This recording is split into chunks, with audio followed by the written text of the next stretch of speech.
ਸਤਿ ਸ਼੍ਰੀ ਅਕਾਲ। ਤੁਸੀਂ ਜੁੜੇ ਹੋਏ ਹੋ ਪੰਜਾਬੀ ਰੇਡੀਓ ਯੂਐਸਏ ਦੇ ਨਾਲ ਤੇ ਮੈਂ ਹਾਂ ਪ੍ਰਵੀਨ ਸ਼ਰਮਾ ਲੈ ਕੇ ਹਾਜ਼ਰ ਹਾਂ ਪ੍ਰੋਗਰਾਮ ਖਬਰ ਤੇ ਨਜ਼ਰ। ਖਬਰ ਤੇ ਨਜ਼ਰ ਪ੍ਰੋਗਰਾਮ ਦੇ ਵਿੱਚ ਆਪਾਂ ਜੁੜਾਂਗੇ ਦੀਪਕ ਸ਼ਰਮਾ ਚਨਾਰਥਲ ਜੀ ਨਾਲ ਤੇ ਜਾਣਾਂਗੇ ਉਹਨਾਂ ਤੋਂ ਕੁਝ ਅਹਿਮ ਖਬਰਾਂ ਬਾਰੇ ਕੁਝ ਖਾਸ ਜਾਣਕਾਰੀਆਂ। ਸ਼ਰਮਾ ਜੀ ਸਤਿ ਸ਼੍ਰੀ ਅਕਾਲ, ਸਵਾਗਤ ਹੈ ਜੀ ਪੰਜਾਬੀ ਰੇਡੀਓ ਯੂਐਸਏ ਤੇ ਜੀ। ਸ਼ੁਕਰੀਆ ਪ੍ਰਵੀਨ ਜੀ, ਸਤਿ ਸ਼੍ਰੀ ਅਕਾਲ। ਸਾਰੇ ਸਰੋਤਿਆਂ ਨੂੰ ਮੇਰੀ ਪਿਆਰ ਭਰੀ ਸਤਿ ਸ਼੍ਰੀ ਅਕਾਲ। ਖਬਰਾਂ ਵੱਲ ਵਧਣ ਤੋਂ ਪਹਿਲਾਂ ਧੰਨਵਾਦ ਕਰਦੇ ਚਲੀਏ ਸਾਡੇ ਸਪਾਂਸਰਸ ਦਾ ਜਿਹੜੇ ਜ਼ਰੀਆ ਬਣਦੇ ਨੇ ਇਹਨਾਂ ਪ੍ਰੋਗਰਾਮਾਂ ਨੂੰ ਤੁਹਾਡੇ ਤੱਕ ਪਹੁੰਚਾਉਣ ਦਾ। ਤੇ ਜੇਕਰ ਤੁਸੀਂ ਵੀ ਕਿਸੇ ਵੀ ਪ੍ਰੋਗਰਾਮ ਨੂੰ ਸਪਾਂਸਰ ਕਰਨਾ ਚਾਹੁੰਦੇ ਹੋ ਤਾਂ ਸਟੂਡੀਓ ਦਾ ਨੰਬਰ ਹੈ 408 272 5200। ਕਾਲ ਕਰਕੇ ਤੁਸੀਂ ਵੀ ਕਿਸੇ ਪ੍ਰੋਗਰਾਮ ਦੇ ਸਪਾਂਸਰ ਬਣ ਸਕਦੇ ਹੋ। ਖਾਲਸਾ ਇੰਸ਼ੋਰੈਂਸ ਏਜੰਸੀ ਵਾਲੇ ਪਿਛਲੇ ਕਈ ਦਹਾਕਿਆਂ ਤੋਂ ਇੰਸ਼ੋਰੈਂਸ ਦੇ ਵਿੱਚ ਸ਼ਾਨਦਾਰ ਸੇਵਾਵਾਂ ਦੇਣ ਦੇ ਲਈ ਜਾਣੇ ਜਾਂਦੇ ਨੇ। ਕਿਸੇ ਵੀ ਤਰ੍ਹਾਂ ਦੀ ਇੰਸ਼ੋਰੈਂਸ ਦੇ ਲਈ ਤੁਸੀਂ ਇਹਨਾਂ ਦੇ ਨਾਲ 408 272 2500 ਤੇ ਗੱਲ ਕਰ ਸਕਦੇ ਹੋ।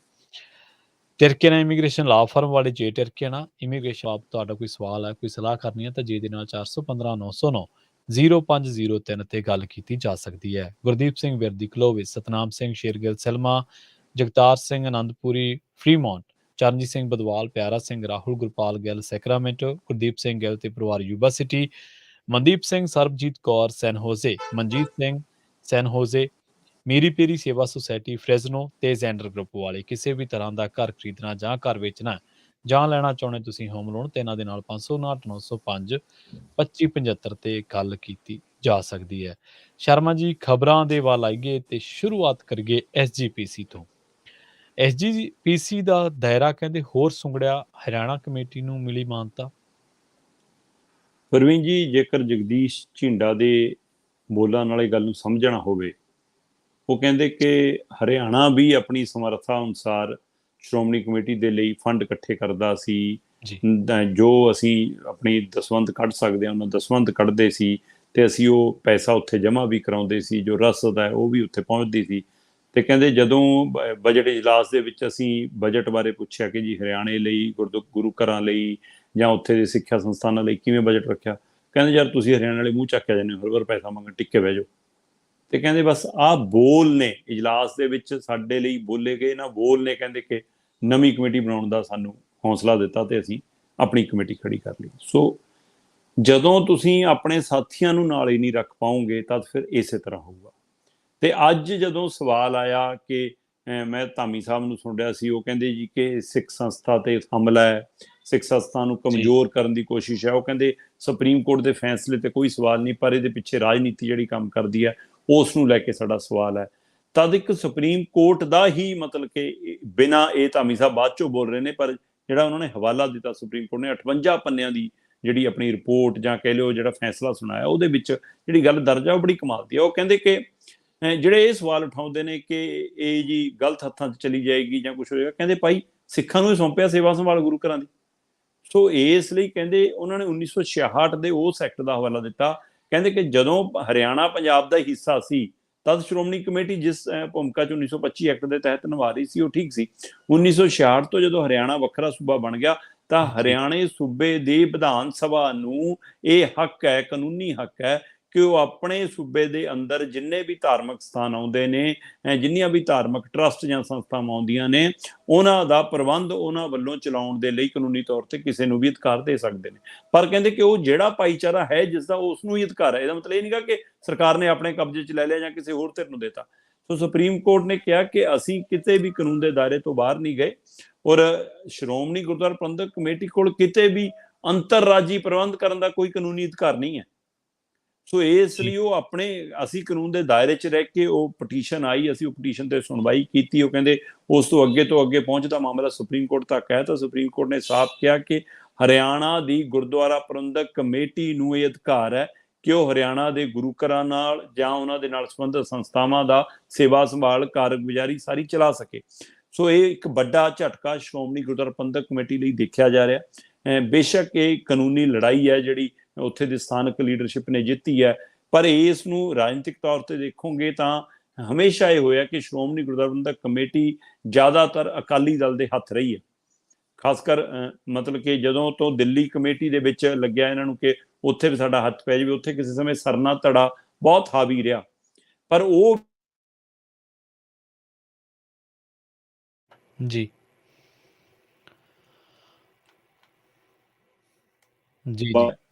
ਕਿ ਜੇਕਰ ਉੱਥੇ ਇਸ ਭੂਮਿਕਾ ਦੇ ਵਿੱਚ ਹੈਗੀ ਹੈ ਤਾਂ ਫਿਰ ਹੋਰ ਸੂਬੇ 'ਚ ਕਿਉਂ ਨਹੀਂ ਹੋ ਸਕਦੀ? ਸ਼੍ਰੋਮਣੀ ਗੁਰਦੁਆਰਾ ਪ੍ਰਬੰਧਕ ਕਮੇਟੀ ਜਦੋਂ ਅਕਾਲੀ ਦਲ ਤੱਕ ਰਹੀ, ਅਕਾਲੀ ਦਲ ਦੇ ਕੰਟਰੋਲ 'ਚ ਰਹੀ, ਖਾਸ ਕਰ SGPC ਦੇ ਹਵਾਲੇ ਨਾਲ ਜੇਕਰ ਆਪਾਂ ਗੱਲ ਕਰੀਏ ਤਾਂ ਹੁਣ ਤੱਕ ਉਹਨਾਂ ਦੇ ਕੰਟਰੋਲ, ਤਦ ਤੱਕ ਉਹਨਾਂ ਨੂੰ ਲੱਗਦਾ ਕਿ ਇਹ ਸਹੀ ਹੈ। ਜਦੋਂ ਹੁਣ ਹਰਿਆਣੇ 'ਚ ਇੱਕ ਨਵੀਂ ਬਣਦੀ ਹੈ ਤੇ ਉਹ ਕਿਸੇ ਹੋਰ ਪਾਰਟੀ ਦੇ ਨੇੜੇ ਜਾਂਦੀ ਹੈ, ਫਿਰ ਇਹ ਕਹਿੰਦੇ ਇਹ ਗਲਤ। ਸੋ ਇਸ ਲਈ ਇਹ ਹਵਾਲਾ ਕਿਤੇ ਨਾ ਕਿਤੇ ਰਾਜਨੀਤਿਕ ਹਵਾਲਾ ਵੀ ਹੈ। ਸਵਾਲ ਇਹ ਹੈ ਕਿ ਅਕਾਲੀ ਦਲ ਪੰਥਕ ਪਾਰਟੀ ਸੀ, ਅਕਾਲੀ ਦਲ ਪੰਥਕ ਮਸਲਿਆਂ ਲਈ ਰਾਜਨੀਤਿਕ ਤੌਰ ਦੇ ਉੱਤੇ ਇੱਕ ਵਿੰਗ ਸੀ, ਪਰ ਉਹ ਸ਼੍ਰੋਮਣੀ ਕਮੇਟੀ ਦੇ ਉੱਤੇ ਹਾਵੀ ਨਹੀਂ ਸੀ। ਸ਼੍ਰੋਮਣੀ ਕਮੇਟੀ ਅਕਾਲੀ ਦਲ ਨੂੰ ਚਲਾ ਸਕਦੀ ਸੀ, ਸੋ ਇਸ ਲਈ ਇਹ ਨਹੀਂ ਸੀਗਾ। ਪਰ ਇੱਥੇ ਹੁਣ ਮਤਲਬ ਕਿ ਉਲਟਾ ਹੋ ਗਿਆ, ਧਰਮ ਦੇ ਉੱਤੇ ਰਾਜਨੀਤੀ ਹਾਵੀ ਹੋ ਗਈ ਤੇ ਅਕਾਲੀ ਦਲ ਚਲਾਉਂਦਾ ਹੈ, ਬਾਦਲ ਸਾਹਿਬ ਚਲਾਉਂਦੇ ਨੇ। ਸੋ ਜਦੋਂ ਉਹ ਮਤਲਬ ਕਿ ਧਿਰ ਬਣੀ ਤੇ ਦੂਸਰੀਆਂ ਧਿਰਾਂ ਨੂੰ ਲੱਗਿਆ, ਬਾਕੀ ਸੂਬਿਆਂ ਦੇ ਸਿੱਖ ਨੁਮਾਇੰਦਿਆਂ ਨੂੰ ਲੱਗਿਆ, ਜਿਹੜੇ ਚੁਣ ਕੇ ਵੀ ਆਉਂਦੇ ਸੀ, ਮੈਂਬਰ ਵੀ ਚੁਣੇ ਜਾਂਦੇ ਸੀ ਸ਼੍ਰੋਮਣੀ ਕਮੇਟੀ ਦੇ, ਉਹਨਾਂ ਨੂੰ ਲੱਗਿਆ ਕਿ ਸਾਨੂੰ ਕਿਨਾਰੇ ਕੀਤਾ ਜਾਂਦਾ, ਸਾਡੀ ਆਵਾਜ਼ ਨਹੀਂ ਸੁਣੀ ਜਾਂਦੀ। ਉਸ ਜੱਦੋ ਜਹਿਦ ਦੇ ਵਿੱਚ ਉਸ ਮੁੱਦੇ ਨੂੰ ਲੈ ਕੇ ਇੱਕ ਨਵੀਂ ਧਿਰ ਖੜੀ ਹੁੰਦੀ ਹੈ ਤੇ ਉਹ ਧਿਰ ਜਦੋਂ ਸਾਹਮਣੇ ਆਉਂਦੀ ਆ ਤਾਂ ਉਸਨੇ ਕਾਨੂੰਨੀ ਮੋਹਰ ਲਵਾ ਲਈ। ਹੁਣ ਉਹ ਚਾਹੇ ਕੱਲ ਨੂੰ BJP ਦੀ ਝੋਲੀ 'ਚ ਪੈਣ, ਚਾਹੇ ਉਹ ਕਾਂਗਰਸੀਆਂ ਦੀ ਝੋਲੀ 'ਚ ਪੈਣ, ਚਾਹੇ ਹੁਣ ਦਾਦੂਵਾਲ ਦੇ ਲਈ ਸਵਾਲ ਖੜੇ ਹੁੰਦੇ ਨੇ ਕਿ ਦਾਦੂਵਾਲ ਕਿਹੜੀ ਧਿਰ ਦੇ ਨਾਲ ਖੜੇ ਨੇ। ਸੋ ਇਹ ਉੱਥੇ ਵੀ ਰਾਜਨੀਤਿਕ ਹਿੱਤ ਪਾਲ ਰਹੇ ਨੇ। ਜੇਕਰ ਇੱਧਰ ਵਾਲੀ ਸ਼੍ਰੋਮਣੀ ਕਮੇਟੀ 'ਚ ਹਿੱਤ ਪਾਲ ਰਹੇ ਨੇ ਤਾਂ ਉੱਥੇ ਵੀ ਜਿਹੜੀ ਨਵੀਂ ਹਰਿਆਣਾ ਕਮੇਟੀ ਬਣੀ ਆ ਉਹ ਵੀ ਰਾਜਨੀਤਿਕ ਹਿੱਤਾਂ ਨੂੰ ਧਿਆਨ 'ਚ ਰੱਖਦੇ ਕਿ ਸਾਨੂੰ ਕਿਹਦੇ ਨੇੜੇ ਲੱਗ ਕੇ ਹਲੇ ਫਾਇਦਾ, ਕਿਹਦੇ ਨੇੜੇ ਦੂਰ ਜਾ ਕੇ ਨੁਕਸਾਨ ਹੈ। ਪਰ ਇਹ ਫਾਇਦਾ ਔਰ ਨੁਕਸਾਨ ਆਪਣਾ ਦੇਖਿਆ ਜਾ ਰਿਹਾ, ਕੌਮ ਦਾ ਨਹੀਂ। ਜੇ ਕੌਮ ਦਾ ਨੁਕਸਾਨ ਦੇਖਿਆ ਜਾਂਦਾ ਤਾਂ ਇਹ ਗੈਰ ਰਾਜਨੀਤਿਕ ਧਿਰਾਂ ਇਹਨੂੰ ਚਲਾਉਂਦੀਆਂ, ਜਿਹੜੀਆਂ ਕਿਸੇ ਵੀ ਧਿਰ ਦੀ ਝੋਲੀ 'ਚ ਨਾ ਪੈਂਦੀਆਂ। ਸੋ ਭਾਜਪਾ ਦੀ ਝੋਲੀ 'ਚ ਪੈਣ ਨਾਲ ਕਿਤੇ ਨਾ ਕਿਤੇ ਇਹ ਵੀ ਇੱਕ ਖਤਰਾ ਖੜਾ ਹੈ ਕਿ ਕੀ ਗੁਰੂ ਘਰਾਂ ਦਾ ਜਾਂ ਉਹ ਮਰਿਆਦਾ ਦਾ ਮੁੜ ਕੇ ਬ੍ਰਾਹਮਣਵਾਦੀਕਰਨ ਤਾਂ ਨਹੀਂ ਹੋ ਜਾਏਗਾ। ਸੋ ਇਸ ਲਈ ਉਸ ਗੱਲ ਵੱਲ ਮਤਲਬ ਕਿ BJP ਦੀ ਸੋਚ ਵੱਲ ਜਦੋਂ ਜਾਂਦਾ ਇਹ ਖਤਰਾ ਜ਼ਰੂਰ ਖੜਾ। ਪਰ ਸੁਖਬੀਰ ਬਾਦਲ ਨੇ ਵੀ ਕਿਹਾ ਕਿ ਇਹ ਤੁਹਾਡੇ ਨਾਲ ਧੱਕਾ ਹੈ ਜੀ, ਧਾਮੀ ਸਾਹਿਬ ਨੇ ਵੀ ਕਿਹਾ ਕਿ ਅਸੀਂ ਦੁਬਾਰਾ ਰਿਵਿਊ ਪਟੀਸ਼ਨ ਪਾਵਾਂਗੇ।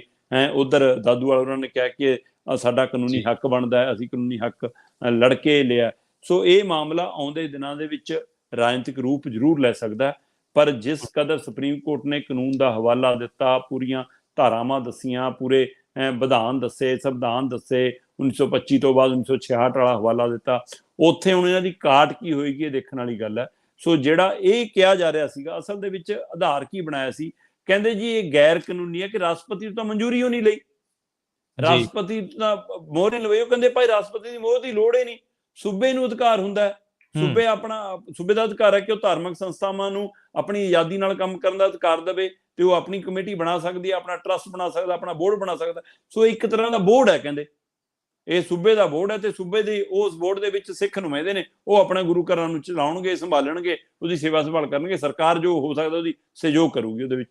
ਸੋ ਇਸ ਹਵਾਲੇ ਇਹਨਾਂ ਨੂੰ ਕਿਹਾ ਕਿ ਇਹ ਗੈਰ ਕਾਨੂੰਨੀ ਨਹੀਂ ਹੈ। ਸੋ ਹੁਣ ਇੱਕ ਤਰ੍ਹਾਂ ਨਾਲ ਸੁਪਰੀਮ ਕੋਰਟ ਵੱਲੋਂ ਮਾਨਤਾ ਮਿਲਣ ਦਾ ਮਤਲਬ ਹੈ ਹਰਿਆਣਾ ਗੁਰਦੁਆਰਾ ਪ੍ਰਬੰਧਕ ਕਮੇਟੀ ਨੂੰ ਪੱਕੀ ਮਾਨਤਾ ਮਿਲ ਗਈ ਹੈ ਔਰ ਸ਼੍ਰੋਮਣੀ ਗੁਰਦੁਆਰਾ ਪ੍ਰਬੰਧਕ ਕਮੇਟੀ ਸੁੰਗੜ ਕੇ ਰਹਿ ਗਈ ਹੈ। ਜੇਕਰ ਤਾਲਮੇਲ ਚੰਗਾ ਹੁੰਦਾ ਤਾਂ ਵਿਦੇਸ਼ ਭਰ ਦੇ ਗੁਰਦੁਆਰੇ ਵੀ ਇਹਨਾਂ ਨਾਲ ਤਾਲਮੇਲ ਰੱਖਦੇ, ਜੇਕਰ ਉਹਨਾਂ ਦੀ ਗੱਲ ਸੁਣੀ ਜਾਂਦੀ ਹੁੰਦੀ, ਉਹਨਾਂ ਨੂੰ ਉਹ ਮਾਨਤਾ ਮਿਲਦੀ ਹੁੰਦੀ, ਉਹਨਾਂ ਨੂੰ ਨੁਮਾਇੰਦਗੀਆਂ ਮਿਲਦੀਆਂ ਹੁੰਦੀਆਂ, ਇਸੇ ਤਰ੍ਹਾਂ ਦੇਸ਼ ਦੇ ਬਾਕੀ ਸੂਬਿਆਂ ਦੇ ਵਿੱਚ ਵੀ। ਸੋ ਅਜੇ ਤੱਕ 5 ਤਖਤਾਂ ਨੂੰ ਲੈ ਕੇ ਵੀ ਸਵਾਲ ਖੜਾ ਕਿ ਉੱਥੇ ਵੀ ਪੂਰੀ ਮਰਿਆਦਾ ਉਹ ਲਾਗੂ ਨਹੀਂ ਹੈ। 2 ਤਖਤ ਜਿਹੜੇ ਪੰਜਾਬ ਤੋਂ ਬਾਹਰ ਨੇ ਉਹ ਵੀ ਆਪਣੀ ਮਰਿਆਦਾ ਆਪਣੇ ਢੰਗ ਨਾਲ ਚਲਾ ਰਹੇ ਨੇ, ਉਸ ਨੂੰ ਲੈ ਕੇ ਵੀ ਸਵਾਲ ਖੜੇ ਹੁੰਦੇ ਰਹੇ ਨੇ। ਸੋ ਸ਼੍ਰੋਮਣੀ ਗੁਰਦੁਆਰਾ ਪ੍ਰਬੰਧਕ ਕਮੇਟੀ ਅਜੇ ਤਾਂ 5 ਤਖਤਾਂ ਦੇ ਰੂਪ ਦੇ ਵਿੱਚ ਵੀ ਮਤਲਬ ਕਿ ਸਾਰੀ ਮਰਿਆਦਾ ਨੂੰ ਇਕਸਾਰ ਨਹੀਂ ਕਰ ਸਕੀ। ਸੋ ਇਸ ਨੂੰ ਲੈ ਕੇ ਜਿੱਥੇ ਸਵਾਲ ਖੜੇ ਨੇ ਉੱਥੇ ਹੁਣ ਇਸ ਆਧਾਰ ਨੇ ਗੱਲ ਖੋਲਤੀ ਹੈ ਕਿ ਕੱਲ ਨੂੰ ਹੋਰ ਸੂਬਿਆਂ ਦੇ ਵਿੱਚ ਵੀ ਇਸੇ ਤਰ੍ਹਾਂ ਵੱਖ-ਵੱਖ ਕਮੇਟੀਆਂ ਬਣਨਗੀਆਂ। ਔਰ ਅਜੇ ਤਾਂ ਪੰਜਾਬ ਤੋਂ ਬਾਅਦ ਹਰਿਆਣੇ ਔਰ ਦਿੱਲੀ ਤੱਕ ਹੀ ਸੁੰਗੜੀ ਹੈ। ਹੁਣ ਆਉਣੇ ਦਿਨਾਂ 'ਚ ਤੁਹਾਨੂੰ ਸ਼੍ਰੋਮਣੀ ਗੁਰਦੁਆਰਾ ਕਮੇਟੀ ਦਾ ਰੂਪ ਹੋਰ ਸੁੰਗੜਦਾ ਵੀ ਨਜ਼ਰ ਆ ਸਕਦਾ। ਔਰ ਇਹਦੇ ਪਿੱਛੇ ਕਿਤੇ ਨਾ ਕਿਤੇ ਰਾਜਨੀਤੀ ਉਹ ਹੈ ਜਿਹੜੀ ਮਤਲਬ ਕਿ ਪਹਿਲਾਂ ਆਪਣੇ ਤੱਕ ਸੀਮਿਤ ਕਰਨ ਵਾਲੀ ਸੀ, ਹੁਣ ਦੂਜੇ ਕਹਿੰਦੇ ਅਸੀਂ ਹੱਥ 'ਚ ਲੈਣਾ। ਔਰ ਪੰਜਾਬ 'ਚ ਆਪਾਂ ਪਹਿਲਾਂ ਵੀ ਕਿੰਨੀ ਵਾਰ ਗੱਲ ਕਰ ਚੁੱਕੇ ਹਾਂ ਕਿ ਸ਼੍ਰੋਮਣੀ ਕਮੇਟੀ ਦੀ ਜਿਹੜੀਆਂ ਚੋਣਾਂ ਨੇ ਉਸ ਨੂੰ ਲੈ ਕੇ ਲਗਾਤਾਰ ਇਹ ਜ਼ੋਰ ਜਮਾਇਸ਼ ਜਾਰੀ ਹੈ ਕਿ ਸੱਤਾਧਾਰੀ ਧਿਰ ਵੀ ਕਬਜ਼ਾ ਚਾਹੁੰਦੀ ਹੈ ਪੰਜਾਬ 'ਚ, ਸੱਤਾ 'ਚ ਆਉਣ ਵਾਲੀ ਧਿਰ ਵੀ ਕਬਜ਼ਾ ਚਾਹੁੰਦੀ ਹੈ, ਜਿਹਦਾ ਮੌਜੂਦਾ ਕਬਜ਼ਾ ਹੈ ਉਹ ਛੱਡਣਾ ਨਹੀਂ ਚਾਹੁੰਦੀ। ਸੋ ਇਸ ਲਈ ਇਹ ਲੜਾਈ ਵੀ ਅਜੇ ਭਖਣੀ ਹੈ। ਪਰ ਆਹ ਪਹਿਲੂ ਇੱਕ ਵੱਖਰਾ ਹੈ ਕਿ ਸ਼੍ਰੋਮਣੀ ਕਮੇਟੀ ਦਾ ਦਾਇਰਾ ਸੁੰਗੜਦਾ ਕਿਤੇ ਅੰਮ੍ਰਿਤਸਰ ਤੱਕ ਨਾ ਰਹਿ ਜਾਵੇ। ਇਹ ਸ਼੍ਰੋਮਣੀ ਕਮੇਟੀ ਨੂੰ ਸੋਚਣਾ ਪੈਣਾ। ਜੀ ਬਿਲਕੁਲ। ਅਗਲੀ ਖਬਰ ਦੇ ਵੱਲ ਵਧੀਏ ਸ਼ਰਮਾ ਜੀ, ਤੇ ਗੱਲ ਕਰੀਏ ਮਾਨ ਸਾਹਿਬ ਨੂੰ, ਮੁੱਖ ਮੰਤਰੀ ਸਾਹਿਬ ਨੂੰ ਜਹਾਜ਼ ਤੋਂ ਉਤਾਰਨ ਦਾ ਜਿਹੜਾ ਮਾਮਲਾ ਹੈ, ਪਤਾ ਨਹੀਂ ਉਤਾਰਿਆ ਕਿ ਨਹੀਂ ਉਤਾਰਿਆ ਜਾਂ ਕੀ ਉੱਥੇ ਵਾਪਰਿਆ, ਪਰ ਸਿਆਸਤ ਬਹੁਤ ਤੇਜ਼ ਹੈ। ਹੁਣ ਦੱਸਦੇ ਆ ਵੀ ਕੇਂਦਰ ਵੀ ਜਾਂਚ ਕਰੂਗਾ। ਪ੍ਰਵੀਨ ਜੀ ਬਿਲਕੁਲ ਤੁਸੀਂ ਦਰੁਸਤ ਕਿਹਾ ਕਿ ਉਤਾਰਿਆ ਜਾਂ ਨਹੀਂ ਉਤਾਰਿਆ, ਪਰ ਮਾਮਲਾ ਜਿਵੇਂ ਮੈਂ ਆਪਾਂ ਉਸ ਦਿਨ ਵੀ ਕੱਲ ਵੀ ਜੀ ਜਦੋਂ ਗੱਲ ਕਰ ਰਹੇ ਸੀ ਵਿਸ਼ੇ ਤੇ, ਆਪਾਂ ਤਦ ਵੀ ਕਿਹਾ ਸੀਗਾ ਕਿ ਇਹ ਜਿਸ ਹਸਤੀ ਬਾਰੇ ਗੱਲ ਫੈਲਾਈ ਜਾ ਰਹੀ ਹੈ, ਲੋਕਾਂ ਦੇ ਮਨਾਂ 'ਚ ਉਹ ਗੱਲ ਇਸ ਲਈ ਟੁਕਦੀ ਹੈ ਕਿ ਉਹਨਾਂ ਦੀਆਂ ਪੁਰਾਣੀਆਂ ਵੀਡੀਓ ਅਸੀਂ ਦੇਖੀਆਂ ਨੇ, ਸੋ ਉਹ ਵੀਡੀਓ ਤੁਹਾਡੇ ਮਨ 'ਚ ਆਪਣੇ ਆਪ ਚੱਲ ਜਾਂਦੀ ਹੈ ਤੇ ਲੋਕਾਂ ਨੂੰ ਲੱਗਦਾ ਕਿ ਅੱਛਾ ਭਗਵੰਤ ਮਾਨ ਤਾਂ ਹੋ ਗਿਆ ਹੋਊਗਾ ਏਦਾਂ। ਮਤਲਬ ਤੁਸੀਂ ਆਪਣੀ ਇੱਕ ਇਮੇਜ ਜਿਹੜੀ ਖੜੀ ਕਰ ਲਈ, ਉਸ ਨੇ ਵੱਡੀ ਢਾਹ ਲਾਈ ਹੈ। ਹੁਣ ਇਹ ਘਟਨਾ ਵਾਪਰੀ ਹੈ ਜਾਂ ਨਹੀਂ ਵਾਪਰੀ, ਇਹ ਜਾਂਚ ਦਾ ਵਿਸ਼ਾ। ਪਰ ਆਪਾਂ ਕੱਲ ਇੱਕ ਗੱਲ ਜਿਹੜੀ ਕਰ ਰਹੇ ਸੀਗੇ, ਉਹ ਪਤਾ ਨਹੀਂ ਹੁਣ ਉਹ ਰਾਜਨੀਤਿਕ ਧਿਰਾਂ ਨੇ ਸੁਣ ਲਈ ਹੈ ਜਾਂ ਜੋ ਅਸੀਂ ਸੋਚ ਰਹੇ ਸੀ ਹੋਈ। ਆਪਾਂ ਕੱਲ ਗੱਲ ਕਰ ਰਹੇ ਸੀ ਕਿ ਜੇਕਰ ਆਮ ਆਦਮੀ ਪਾਰਟੀ ਕਹਿ ਰਹੀ ਹੈ ਕਿ ਉਹ ਬਿਮਾਰ ਨੇ, ਤਦ ਉਹ ਕਿਤੇ ਇਲਾਜ ਤਾਂ ਕਰਾਇਆ ਹੋਣਾ, ਕਿਤੇ ਦਵਾਈ ਬੂਟੀ ਤਾਂ ਲਈ ਹੋਣੀ। ਉਹ ਆਮ ਬੰਦੇ ਤਾਂ ਹੈ ਨਹੀਂ ਕਿ ਹਾਂ ਝੋਲੇ 'ਚ ਸਿਰ ਦੁਖਣ ਵਾਲੀ ਗੋਲੀ ਪਈ ਆ ਤੇ ਖਾ ਲਈ ਤੇ ਕੋਈ ਨਾ ਦੂਆ ਜਹਾਜ਼ ਚੜ ਜਾਾਂਗੇ, ਆਹ ਬੱਸ ਨਹੀਂ ਫੜੀ ਅਗਲੀ ਬੱਸ ਫੜ ਲਾਂਗੇ ਪਿੰਡ ਨੂੰ। ਏਦਾਂ ਤਾਂ ਨਹੀਂ ਆ। ਮੁੱਖ ਮੰਤਰੀ ਸੀ ਤੇ ਭਾਰਤ ਦੇ ਨੁਮਾਇੰਦਗੀ ਕਰਦੇ ਨੇ, ਪ੍ਰਤੀਨਿਧਤਾ ਕਰ ਰਹੇ ਨੇ, ਉਹ ਇੱਕ ਦੇਸ਼ ਦੀ ਮਤਲਬ ਕਿ ਧਿਰ ਨੇ। ਸੋ ਇਸ ਲਈ ਭਾਰਤ ਦੇ ਉਸ ਧਿਰ ਦੀ ਉੱਥੇ ਜੇਕਰ ਕੋਈ ਦੁੱਖ ਤਕਲੀਫ ਆਉਂਦੀ ਹੈ ਤਾਂ ਤੁਰੰਤ ਉਹਦੀ ਜਾਂਚ ਹੋਈ ਹੋਣੀ। ਸੋ ਇਹੀ ਗੱਲ ਹੁਣ ਸੁਖਬੀਰ ਬਾਦਲ ਕਹਿ ਰਹੇ ਕਿ ਜੀ ਦਿਖਾਓ, ਮੈਡੀਕਲ ਰਿਪੋਰਟ ਦਿਖਾ ਦਿਓ, ਕੋਈ ਇਲਾਜ ਦਾ ਪਰਚਾ ਦਿਖਾ ਦਿਓ ਕਿ ਕਿੱਥੇ ਇਲਾਜ ਕਰਾਇਆ ਕਿੱਥੇ ਨਹੀਂ ਕਰਾਇਆ। ਦੂਸਰਾ ਜਿਹੜਾ ਇਹ ਪਹਿਲੂ ਪ੍ਰਵੀਨ ਜੀ, ਮਤਲਬ ਕਿ ਇੱਕ ਪਾਸੇ ਧਿਰਾਂ ਕਹਿ ਰਹੀਆਂ ਨੇ ਕਿ ਜੀ ਸਾਡੇ ਕੋਲ ਪੂਰੇ ਤੱਥ ਨੇ, ਸਾਡੇ ਕੋਲ ਰਿਪੋਰਟ ਹੈ ਕਿ ਉਹ ਇੱਕ ਯਾਤਰੂ ਜਹਾਜ਼ 'ਚ ਚੜਿਆ, ਉਹ ਲੜਖੜਾ ਰਿਹਾ ਸੀ, ਉਹ ਚੜ੍ਹਦੇ ਹੀ ਪਹਿਲੀ ਸੀਟ ਤੇ ਡਿੱਗ ਗਿਆ, ਫਿਰ ਉਸਨੂੰ ਫੜ ਕੇ ਉਹਦੀ ਸੀਟ ਤੱਕ ਪਹੁੰਚਾਇਆ ਗਿਆ। ਤੇ ਇੱਕ ਬਿਜ਼ਨਸਮੈਨ ਸੀ ਜਿਹੜਾ ਕਹਿੰਦੇ ਕਿ ਉਸਨੇ ਸਾਨੂੰ, ਸੁਖਬੀਰ ਬਾਦਲ ਤਾਂ ਖੁੱਲ ਕੇ ਆ ਗਏ, ਉਹ ਕਹਿੰਦੇ ਜੀ ਇੱਕ ਬਿਜ਼ਨਸਮੈਨ ਨੇ ਸਾਨੂੰ ਜਾਣਕਾਰੀ ਦਿੱਤੀ। ਮਤਲਬ ਸੁਖਬੀਰ ਬਾਦਲ ਜਿਹਦੀਆਂ ਗੱਲਾਂ ਲੋਕ ਗੱਪ ਮੰਨਦੇ ਹੁੰਦੇ ਸੀ, ਅੱਜ ਉਹਦੀ ਗੱਲ ਸੁਣ ਰਹੇ ਨੇ। ਸੁਖਬੀਰ ਬਾਦਲ ਜਿਹਨੂੰ ਪੰਜਾਬ ਨਕਾਰਦਾ 3 ਤੱਕ ਲਿਆਇਆ, 25 ਸਾਲ ਦੇ ਰਾਜ ਕਰਨ ਵਾਲਾ, ਅੱਜ ਉਹਦੀ ਗੱਲ ਮਤਲਬ ਕਿ ਚਰਚਾ ਦਾ ਮੁੱਦਾ ਬਣੀ ਹੈ।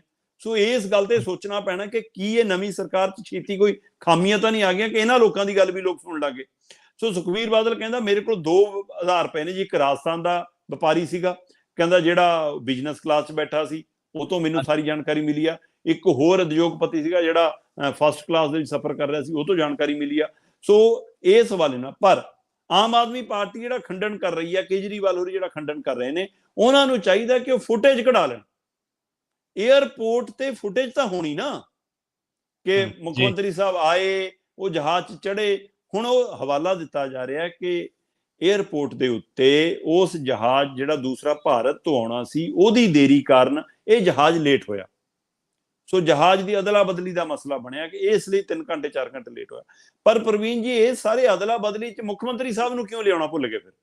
ਹਾਂਜੀ ਬਿਲਕੁਲ। ਸਵਾਲ ਇਹ ਹੈ, ਜੇ ਜਹਾਜ਼ ਬਦਲਿਆ, ਯਾਤਰੂ ਬਦਲੇ, ਤਾਂ ਮੁੱਖ ਮੰਤਰੀ ਸਾਹਿਬ ਨੇ ਤਾਂ ਆਉਣਾ ਸੀ ਨਾ। ਉਹਨਾਂ ਦੀ ਟਿਕਟਾਂ ਤਾਂ ਪਹਿਲਾਂ ਕਟਾ ਦਿੱਤੀਆਂ ਗਈਆਂ ਸੀ। ਉਹਨਾਂ ਨੂੰ ਦੁਬਾਰਾ ਉੱਥੇ ਭਾਰਤੀ ਰਾਜਦੂਤ ਨੇ ਆਪਣੀ ਟੀਮ ਭੇਜ ਕੇ ਵਾਪਸ ਕਿਉਂ ਲਿਆਉਣਾ ਪਿਆ?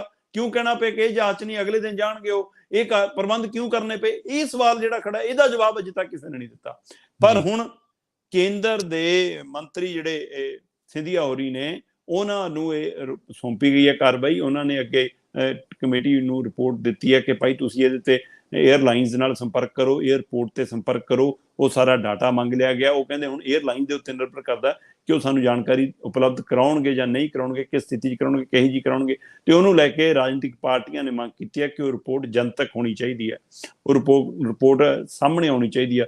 ਸੋ ਇਸ ਨੂੰ ਲੈ ਕੇ ਰਾਜਨੀਤੀ ਗਰਮਾ ਗਈ ਹੈ ਔਰ ਕਿਤੇ ਨਾ ਕਿਤੇ ਮੁੱਖ ਮੰਤਰੀ ਸਾਹਿਬ ਇਸ ਮਾਮਲੇ ਦੇ ਵਿੱਚ ਖਾਸੇ ਮਤਲਬ ਕਿ ਸਵਾਲਾਂ ਦੇ ਘੇਰੇ 'ਚ ਵੀ ਆ ਗਏ ਨੇ। ਔਰ ਆਮ ਆਦਮੀ ਪਾਰਟੀ ਦੇ ਮੁਖੀ ਅਰਵਿੰਦ ਕੇਜਰੀਵਾਲ ਉਹਨਾਂ ਦੇ ਬਚਾਅ 'ਚ ਵੀ ਨਿੱਤ ਰਹੇ ਨੇ। ਉਹ ਕਹਿੰਦੇ ਭਗਵੰਤ ਸਾਡਾ ਮਾਣ ਹੈ, ਉਹਨਾਂ ਦੇ 6 ਮਹੀਨੇ ਦੇ ਕੰਮ ਬੋਲਦੇ ਨੇ।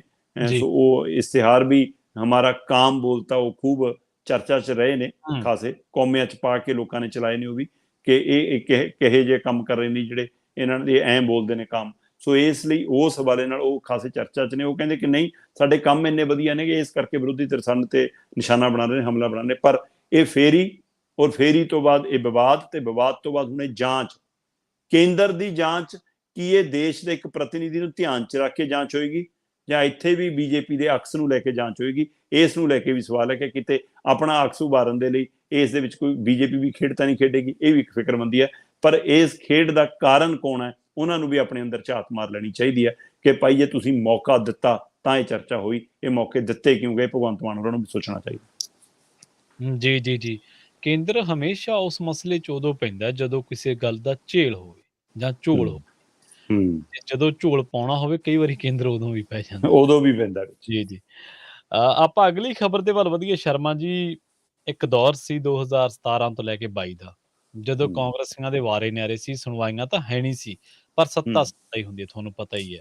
ਸੱਤਾ ਦੇ ਵਿੱਚ ਬੰਦਾ ਕੋਈ ਵੀ ਨਹੀਂ ਮਾਣ ਹੁੰਦਾ, ਚਾਹੇ ਉਹ ਪਿੰਡ ਦੀ ਮੈਂਬਰ ਹੀ ਕਿਉਂ ਨਾ ਹੋਵੇ।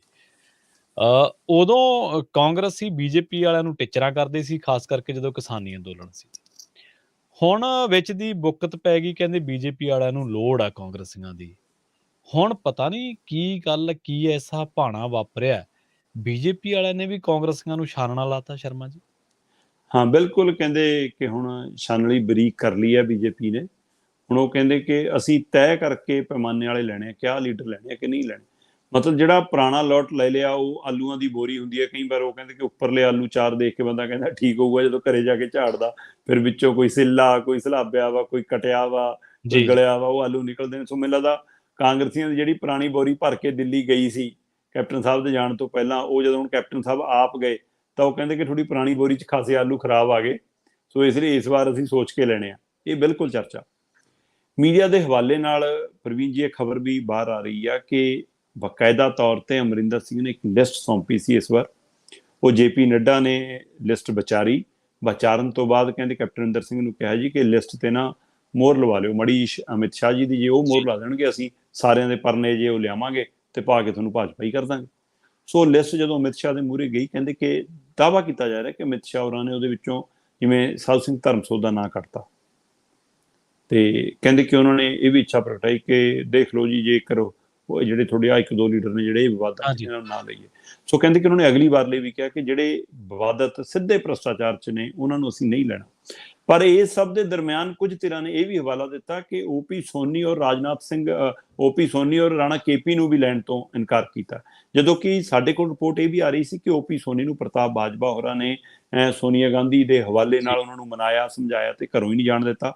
ਤੇ ਰਾਣਾ ਕੇਪੀ ਜਿਹੜੇ ਕਹਿੰਦੇ ਦਿੱਲੀ ਪਹੁੰਚ ਗਏ ਸੀ ਸ਼ਾਮਲ ਹੋਣ ਲਈ, ਉਹਨਾਂ ਨੂੰ ਉੱਥੋਂ ਮਨਾ ਲਿਆ ਗਿਆ, ਉੱਥੋਂ ਸਮਝਾ ਲਿਆ ਗਿਆ ਤੇ ਉੱਥੋਂ ਮੋੜ ਲਿਆ ਗਿਆ। ਪਰ ਦੂਸਰੇ ਪਾਸੇ ਇਹ ਵੀ ਹਵਾਲਾ ਆ ਰਿਹਾ ਜੀ ਕਿ ਨਹੀਂ, ਉਹਨਾਂ ਨੂੰ ਤਾਂ ਬੀਜੇਪੀ ਨੇ ਲੈਣੋਂ ਮਨਾ ਕੀਤਾ, ਜਦੋਂ ਕਿ ਅੱਜ ਉਹਨਾਂ ਦੇ ਖਿਲਾਫ ਵਿਜੀਲੈਂਸ ਨੇ ਜਾਂਚ ਖੋਲ ਦਿੱਤੀ ਹੈ, ਪੰਜਾਬ ਵਿਜੀਲੈਂਸ ਨੇ ਰਾਣਾ ਕੇਪੀ ਦੇ ਖਿਲਾਫ ਵੀ। ਤੇ ਉਹ ਜਾਂਚ ਹਵਾਲਾ ਦਿੱਤਾ ਜਾ ਰਿਹਾ ਮਾਈਨਿੰਗ ਮਾਫੀਆ ਦਾ, ਕਿਉਂਕਿ ਰਾਣਾ ਕੇਪੀ ਉਸ ਹਲਕੇ ਤੋਂ ਆਉਂਦੇ ਨੇ ਜਿਸ ਹਲਕੇ ਤੋਂ ਅੱਜ ਕੱਲ੍ਹ ਹਰਜੋਤ ਬੈਂਸ ਜਿੱਤੇ ਹੋਏ ਨੇ। ਤੇ ਹਰਜੋਤ ਬੈਂਸ ਅੱਜ ਕੱਲ੍ਹ ਵੱਡੇ ਦਾਅਵੇਦਾਰਾਂ 'ਚ ਵੀ ਨੇ, ਬੇਸ਼ੱਕ ਨੌਜਵਾਨ ਚਿਹਰਾ, ਕੰਮ ਕਰਨ ਦੇ ਵਿੱਚ ਤੇਜ਼ੀ ਵੀ ਆਉਂਦੀ ਹੈ ਉਹਨਾਂ ਦੀ, ਸਾਹਮਣੇ ਵੀ ਆਉਂਦੇ ਨੇ ਕੁਝ ਚੰਗੇ ਕੰਮ, ਜੇਲ੍ਹ ਵਾਲਾ ਕੰਮ ਆਪਾਂ ਚਰਚਾ ਵੀ ਕੀਤੀ ਸੀ। ਪਰ ਨਾਲ ਦੀ ਨਾਲ ਮਤਲਬ ਕਿ ਉਹਨਾਂ ਕੋਲ ਮਾਈਨਿੰਗ ਵਾਲਾ ਵਿਭਾਗ ਵੀ ਹੈਗਾ, ਸੋ ਇਸ ਲਈ ਉਹ ਉਸ ਹਲਕੇ 'ਚੋਂ ਵੀ ਆਉਂਦੇ ਨੇ। ਤੋਂ ਨਿੱਜੀ ਵੀ ਇੱਕ ਟਕਰਾਵ ਹੈਗਾ ਦੋਵਾਂ 'ਚ।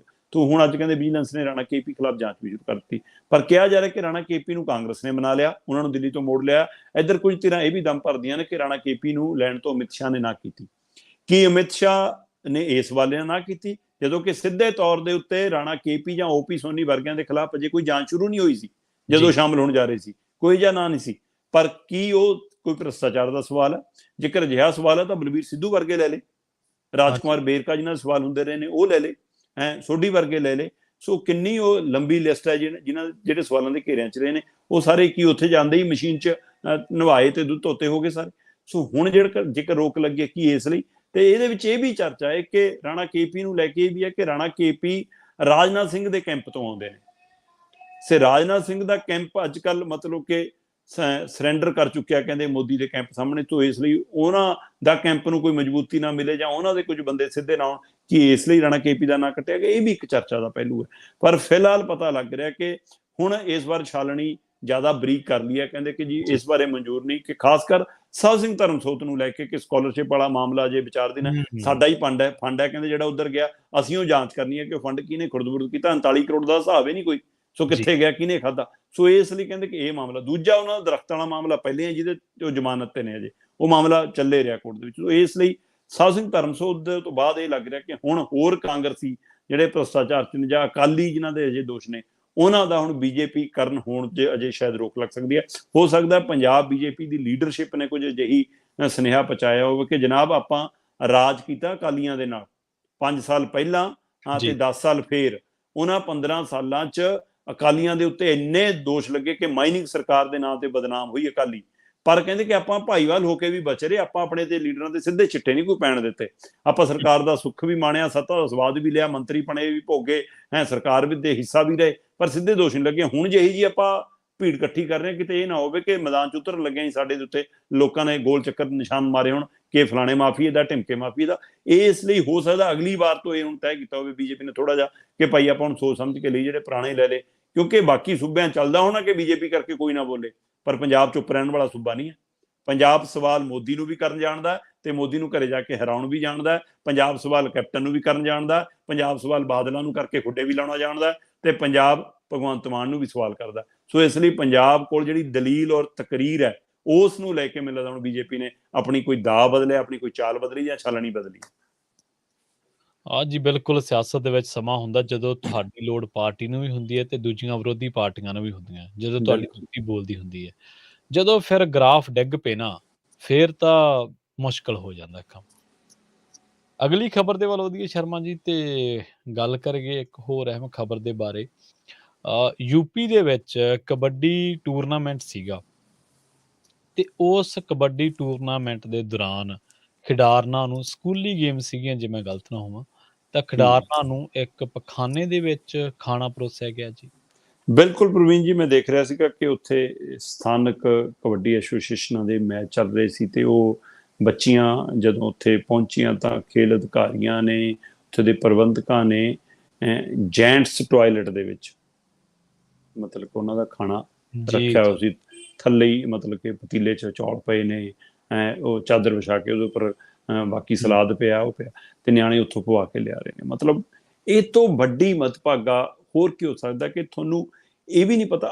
ਵੈਸੇ ਵੀ ਜੇਕਰ ਤੁਸੀਂ ਮਤਲਬ ਕਿ ਆਪਣੀਆਂ ਪਰਿਵਾਰਕ ਰੀਤਾਂ ਅਨੁਸਾਰ ਦੇਖੀਏ, ਆਪਾਂ ਪਰਿਵਾਰਕ ਉਹਦੇ ਅਨੁਸਾਰ ਦੇਖੀਏ, ਤੇ ਖਾਣੇ ਦੀ ਆਪਾਂ ਜੋ ਰਸੋਈ ਦੀ ਸ਼ੁੱਧਤਾ ਨੂੰ ਆਪਾਂ ਲੈ ਕੇ ਚੱਲਦੇ ਹਾਂ, ਤੇ ਯੋਗੀ ਜੀ ਤਾਂ ਮਤਲਬ ਕਿ ਜਿਸ ਮੱਠ ਤੋਂ ਆਉਂਦੇ ਨੇ ਉਹਨਾਂ ਦੀ ਸਰਕਾਰ ਕੋਲ ਤਾਂ ਇਹ ਜ਼ਿਆਦਾ ਇਹ ਚੀਜ਼ ਹੋਣੀ ਚਾਹੀਦੀ ਹੈ ਕਿ ਕਿਹੜੀ ਥਾਂ ਲਈ ਕਿਹੜਾ ਥਾਂ ਬਣਿਆ, ਸੋ ਕਿਸ ਚੀਜ਼ ਲਈ ਕਿਹੜੀ ਥਾਂ ਬਣੀ ਹੈ। ਸੋ ਇਹ ਇਸ ਲਈ ਇਹ ਬੜੀ ਮੱਦਭਾਗੀ ਹੈ ਕਿ ਸਹਾਰਨਪੁਰ ਦੇ ਵਿੱਚ ਖੇਲ ਅਧਿਕਾਰੀਆਂ ਦੀ ਇਹ ਕਰਤੂਤ ਸੀਗੀ। ਬੀਬੀਆਂ, ਬੱਚੀਆਂ ਖਿਡਾਰੀਆਂ ਸੀਗੀਆਂ। ਸਬ ਜੂਨੀਅਰ ਚੈਂਪੀਅਨਸ਼ਿਪ ਸੀਗੀ ਜਿਹੜੀ ਕਬੱਡੀ ਦੀ ਚੱਲ ਰਹੀ ਸੀ, ਉਹਦੇ ਲਈ ਜਿਹੜੀਆਂ ਖਿਡਾਰਨਾਂ ਨੂੰ ਜਦੋਂ ਖਾਣਾ ਦੇਣ ਲੱਗੇ ਤਾਂ ਉਹ ਵੀਡੀਓ ਕਲਿੱਪ ਸਾਹਮਣੇ ਆ ਗਿਆ, ਉਹ ਤਸਵੀਰਾਂ ਸਾਹਮਣੇ ਆ ਗਈਆਂ, ਜਿਹਦੇ ਨਾਲ ਇਹਦਾ ਮਤਲਬ ਪਹਿਲਾਂ ਵੀ ਇਦਾਂ ਕੁਝ ਹੁੰਦਾ ਹੋਊਗਾ, ਕਦੇ ਤਸਵੀਰਾਂ ਨਹੀਂ ਆਈਆਂ। ਸੋ ਹੁਣ ਆਹ ਇੱਕ ਚੀਜ਼ ਚੰਗੀ ਹੈ ਕਿ ਜਦੇ ਨਾਲ ਦੀ ਨਾਲ ਅਕਸ ਸਾਹਮਣੇ ਆ ਜਾਂਦਾ ਕਿ ਭਾਈ ਆਹ ਕਰਤੂਤ ਹੈ, ਆਹ ਤਸਵੀਰ ਹੈ। ਸੋ ਇਸ ਘਟਨਾ ਨੇ ਬਹੁਤ ਸ਼ਰਮਸਾਰ ਵੀ ਕੀਤਾ, ਬਹੁਤ ਤਕਲੀਫ ਵੀ ਦਿੱਤੀ ਹੈ ਕਿ ਬੱਚੀਆਂ ਨੂੰ ਮਤਲਬ ਕਿ ਇੱਕ ਤਾਂ ਖੇਡ ਦੇ ਜਗਤ ਦੇ ਵਿੱਚ ਕੁੜੀਆਂ ਅੱਗੇ ਵਧ ਰਹੀਆਂ ਨੇ ਜਾਂ ਚਲੋ ਮੁੰਡੇ ਵੀ ਨੇ। ਸਵਾਲ ਇਹ ਪੂਰੇ ਖੇਡ ਮਸਲੇ ਨੂੰ ਲੈ ਕੇ ਆ, ਮੈਨੂੰ ਲੱਗਦਾ ਕਿ ਇੱਥੇ ਜੈਂਡਰ ਵਾਲਾ ਸਵਾਲ ਨਹੀਂਗਾ, ਪਰ ਸਵਾਲ ਇਹ ਹੈ ਕਿ ਕੁੜੀਆਂ ਨੂੰ ਜਦੋਂ ਤੁਸੀਂ ਖਾਣਾ ਦੇ ਰਹੇ ਹੋ ਤਾਂ ਬਾਥਰੂਮ 'ਚ ਰੱਖ ਰਹੇ ਹੋ, ਤੇ ਉਹ ਤੋਂ ਵੀ ਗਾਂ ਸ਼ਰਮਨਾਕ ਕਿ ਉਹ ਜੈਂਟਸ ਬਾਥਰੂਮ 'ਚ ਰੱਖ ਰਹੇ ਹੋ, ਤੇ ਉਹ ਤੋਂ ਵੀ ਜ਼ਿਆਦਾ ਮਤਲਬ ਕਿ ਖਾਣੇ ਨੂੰ ਜਿਵੇਂ ਆਪਾਂ ਪਵਿੱਤਰ ਮੰਨਦੇ ਹਾਂ ਉਸ ਦੀ ਤੁਸੀਂ ਉਹ ਮਰਿਆਦਾ ਦਾ ਧਿਆਨ ਰੱਖ ਰਹੇ ਉਹ। ਤੀਸਰਾ, ਇਸ ਨੂੰ ਲੈ ਕੇ ਕੀਟਾਣੂ ਜੀਵਾਣੂ ਬਿਮਾਰੀਆਂ ਦੇ ਹਵਾਲੇ ਨਾਲ ਵੀ ਜੇਕਰ ਸਮਝਣਾ ਹੋਵੇ ਮੈਡੀਕਲੀ ਤੌਰ ਦੇ ਉੱਤੇ ਵੀ, ਤਾਂ ਵੀ ਉਹ ਸਹੀ ਨਹੀਂਗਾ। ਸੋ ਸਾਰੇ ਪਹਿਲੂਆਂ ਤੋਂ ਬਚਦਿਆਂ ਹੋਇਆਂ ਇਹ ਨਲਾਇਕੀ ਦੀ ਇੱਕ ਘਟਨਾ ਹੈ ਔਰ ਇਹ ਸ਼ਰਮਸਾਰ ਕਰਨ ਵਾਲੀ ਘਟਨਾ ਹੈ। ਇਸ ਨੇ ਮਤਲਬ ਸਹਾਰਨਪੁਰ ਦੀ ਵਾਪਰੀ ਘਟਨਾ ਨੇ ਪੂਰੇ ਯੂਪੀ ਦਾ ਅਕਸ ਦੇਸ਼ ਦੇ ਵਿੱਚ ਉਭਾਰਿਆ ਕਿ ਆਹ ਜੋਗੀ ਸਰਕਾਰ ਦਾ ਪ੍ਰਬੰਧ ਹੈ, ਦੇਖ ਲਓ ਭਾਈ। ਜੀ ਬਿਲਕੁਲ ਸ਼ਰਮਨਾਕ ਗੱਲ ਹੈ, ਯੋਗੀ ਸਰਕਾਰ ਦੇ ਲਈ ਬਹੁਤ ਹੀ ਸ਼ਰਮਨਾਕ ਗੱਲ ਹੈ। ਪਿਛਲੇ ਦਿਨੀ ਆਪਾਂ ਖਬਰ ਸਾਂਝੀ ਕੀਤੀ ਸ਼ਰਮਾ ਜੀ, ਦੋ ਸਕੀਆਂ ਭੈਣਾਂ ਨੂੰ ਜਿਹੜਾ ਉਹ ਘਰੋਂ ਚੱਕ ਕੇ ਤੇ ਉਹਨਾਂ ਦੇ ਨਾਲ ਫਿਰ ਰੇਪ ਕਰਕੇ ਤੇ ਉਸ ਤੋਂ ਬਾਅਦ ਉਹਨਾਂ ਨੂੰ ਦਰਖਤ ਦੇ ਨਾਲ ਲਮਕਾ ਦਿੱਤਾ ਗਿਆ ਸੀਗਾ। ਉਹ ਵੀ ਯੂਪੀ ਦੀ ਘਟਨਾ ਹੀ ਸੀ ਤੇ ਹੁਣ ਬਿਲਕੁਲ ਇੱਕ ਵਾਰ ਫਿਰ ਇਹ ਜਿਹੜੀ ਘਟਨਾ ਤੁਸੀਂ ਖਬਰ ਦੇ ਵੇਰਵੇ ਦਿੱਤੇ ਆ, ਤਫਸੀਲ ਦਿੱਤੀ ਹੈ, ਇਹਨੇ ਵੀ ਜਿਹੜਾ ਯੂਪੀ ਸਰਕਾਰ ਨੂੰ ਸ਼ਰਮਸਾਰ ਕੀਤਾ ਹੈ। ਪਰ ਉਹ ਹਿੰਦੀ ਦਾ ਇੱਕ ਸ਼ੇਰ ਹੈ ਨਾ, ਸ਼ਰਮ ਤੋਂ ਮਗਰ ਉनको ਆਤੀ ਨਹੀਂ। ਅਗਲੀ ਖਬਰ ਦੇ ਵੱਲ ਵਧੀਏ ਤੇ ਗੱਲ ਕਰੀਏ ਸ਼ਰਮਾ ਜੀ, ਅਮਰੀਕਾ ਦੇ ਗ੍ਰੀਨ ਕਾਰਡ ਦੀ ਤਾਂਘ ਹਰੇਕ ਨੂੰ ਰਹਿੰਦੀ ਹੈ, ਪਰ ਤੁਸੀਂ ਹੁਣ ਇੱਕ ਨਵਾਂ ਹੀ ਤਫਸੀਲ ਦੇਣੀ ਹੈ ਵੀ ਜੇ ਅਮਰੀਕਾ ਦਾ ਗ੍ਰੀਨ ਕਾਰਡ ਭਾਰਤੀਆਂ ਨੇ ਲੈਣਾ ਹੈ ਤਾਂ 145 ਸਾਲ ਇੰਤਜ਼ਾਰ ਕਰਨਾ ਪਊਗਾ, ਜਾਣੀ ਕਿ ਹਾਂ ਡੇਢ। ਬਿਲਕੁਲ ਬਿਲਕੁਲ ਪ੍ਰਵੀਨ ਜੀ, ਜਿਹੜੇ ਸਰੋਤੇ ਸਾਨੂੰ ਸੁਣ ਰਹੇ ਹੋਣ ਉਹਨਾਂ ਲਈ ਵੀ ਹੈਰਾਨੀ ਹੋਊਗੀ, ਖਾਸ ਕਰਕੇ ਅਮਰੀਕਾ 'ਚ ਰਹਿ ਰਹੇ ਜਾਂ ਅਮਰੀਕਾ 'ਚ ਰਹਿੰਦਿਆਂ ਹੋਇਆਂ ਜਿਨ੍ਹਾਂ ਨੇ ਗ੍ਰੀਨ ਕਾਰਡ ਲਈ ਅਪਲਾਈ ਕੀਤਾ, ਉਹ ਜਾਂ ਜਿਹੜੇ ਵਿਦਿਆਰਥੀ ਅਮਰੀਕਾ ਪੜ੍ਹਾਈ ਲਈ ਆਉਣਾ ਚਾਹੁੰਦੇ ਨੇ, ਜਾਂ ਜਿਹੜੇ ਲੋਕ ਆਪਣੇ ਰਿਸ਼ਤੇਦਾਰਾਂ ਨੂੰ ਬੁਲਾ ਕੇ ਸੋਚਦੇ ਨੇ ਕਿ ਇੱਥੇ ਕੰਮ ਦਵਾ ਕੇ ਉਹਨਾਂ ਨੂੰ ਗ੍ਰੀਨ ਕਾਰਡ ਦਵਾ ਦਾਂਗੇ, ਉਹਨਾਂ ਲਈ ਇਹ ਝਟਕੇ ਵਰਗੀ ਖਬਰ ਹੈ।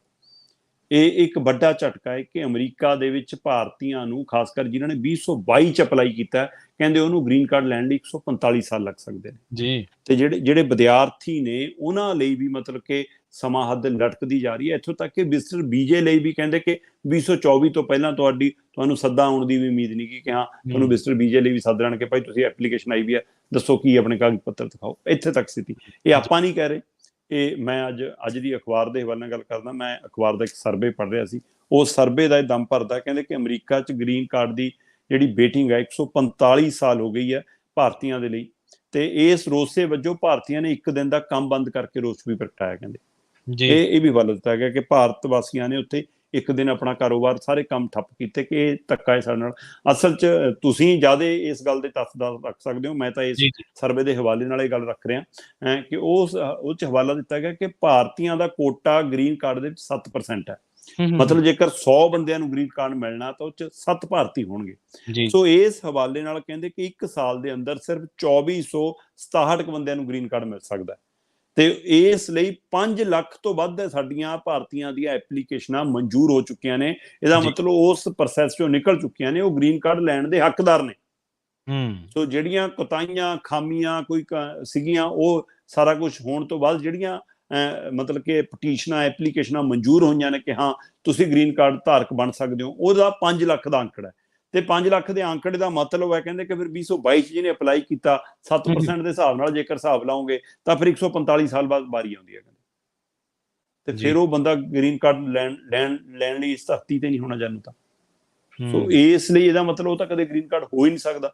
ਇਹ ਵੱਡਾ ਝਟਕਾ, ਮਤਲਬ ਕਿ ਹੁਣ ਉੱਥੇ ਮੌਜੂਦਾ ਸੱਤਾ ਵਾਲੀ ਧਿਰ ਟਰੰਪ ਦੇ ਸਿਰ ਤੇ ਪਾਈ ਜਾਂਦੀ ਆ, ਟਰੰਪ ਵਾਲੀ ਧਿਰ ਮੌਜੂਦਾ ਧਿਰ ਨੂੰ ਕਹਿ ਰਹੀ ਹੈ ਕਿ ਤੁਸੀਂ ਜ਼ਿੰਮੇਵਾਰ ਹੋ। ਪਰ ਜਦੋਂ ਮੈਂ ਦੇਖਦਾ ਕਿ ਇਸੇ ਤਰ੍ਹਾਂ ਦੀਆਂ ਜਿਹੜੀਆਂ ਦੂਸਰਾ ਹੈਗਾ ਸਾਡੇ ਵਿਜ਼ਟਰ ਵੀਜ਼ੇ ਨੂੰ ਲੈ ਕੇ, ਉਹਨੂੰ ਵੀ ਲੈ ਕੇ ਕਹਿੰਦੇ 4,16,000 ਐਪਲੀਕੇਸ਼ਨਾਂ ਇੰਟਰਵਿਊ ਦਾ ਲਈ ਸੱਦੇ ਦਾ ਇੰਤਜ਼ਾਰ ਕਰ ਰਹੀਆਂ ਨੇ, ਤੇ 3,85,000 ਨੂੰ ਅਜੇ ਤਰੀਕ ਵੀ ਤੈਅ ਨਹੀਂ।